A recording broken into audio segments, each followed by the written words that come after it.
সুন্নত নামাজ পড়া অবস্থায় ফরজ শুরু হয়ে গেলে করণীয় কি? উত্তর হলো যে সুন্নত আপনি পড়ছেন, এর মধ্যে যদি ফরজ শুরু হয়ে যায় তাহলে সেক্ষেত্রে দ্রুততার সাথে সুন্নত শেষ করে আপনি ফরজে শামিল হবেন।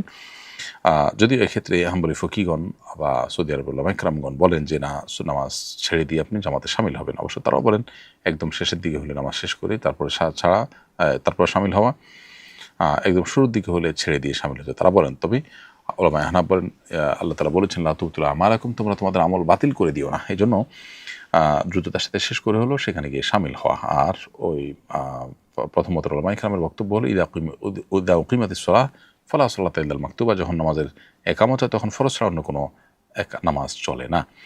তো মতপার্থক্য থাকলেও বিশুদ্ধতর মত হলো যে নামাজ ভাঙবেন না, বরং দ্রুততার সাথে যতটুকু সম্ভব শেষ করে তারপর আপনি ফরজ নামাজে শামিল হবেন। তাছাড়া নামাজের নিয়ত করার আগে খেয়াল রাখতে হবে যে কতক্ষণ সময় আছে। যদি আপনি সেরকম খেয়াল রেখে নামাজে দাঁড়ান তাহলে সেক্ষেত্রে সামান্য 2-4 সেকেন্ড আগপাস হতে পারে, যাতে কোনো অসুবিধা হবে না। এর বাইরে বড় কোনো গ্যাপ হওয়ার কথা নয় যদি আপনি খেয়াল রেখে নামাজ পড়েন। এরপরের প্রশ্ন হলো, আমি আলট্রাসনোগ্রাফি ডাক্তার, বিভিন্ন নারীদের আলট্রাসনোগ্রাফি ফুটেজ আমি আমার পেজে আপলোড করে ডাক্তারি পরামর্শ দিতে চাচ্ছি, যাতে আমার কাছে আলট্রাসনোর জন্য বেশি রোগী আসে।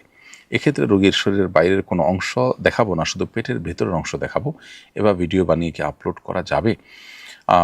যেহেতু এটা আসলে পর্দার অন্তর্ভুক্ত নয়, আলট্রাসনোগ্রাফিতে যে শরীরের ভেতরের অংশ দেখা যায় এটা বিশেষ করে আপনার সাধারণ যে আলট্রাসনোগ্রাফি হয়ে থাকে সেখানে আবসা আবসা যে শুধুমাত্র ডামি টাইপের কিছু শরীরের ছাপটা বোঝা যায়, এটা আসলে চোখের পর্দার আওতাভুক্ত নয়। এটা দেখলে গুনাহ হয়, ব্যাপারটা সেরকম না।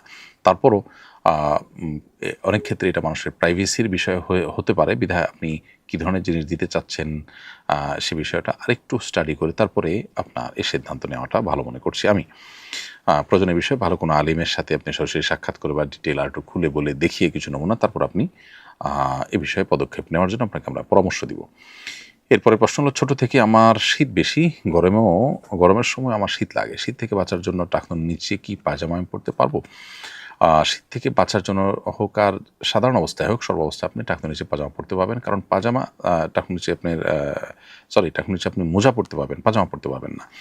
আপনার শীত লাগলে শীত নিবারণের জন্য মোজার ব্যবস্থা আছে, পাজামা নিশ্চয়ই টাকনুর নিচের অংশ ঢাকার জন্য নয়। এজন্য হাদিসে যে নিষিদ্ধ আছে টাকনুর নিচে প্যান্ট, পাজামা, জুব্বা, লুঙ্গি, চাদর ইত্যাদি পরা, সেটার আওতায় থাকবে এটি। অর্থাৎ আপনার এটা করতে পারবেন না, বরং যদি আপনার একান্ত ঠান্ডায় লাগে, শীত লাগে, তাহলে আপনাকে মোজা পরিধান করতে হবে।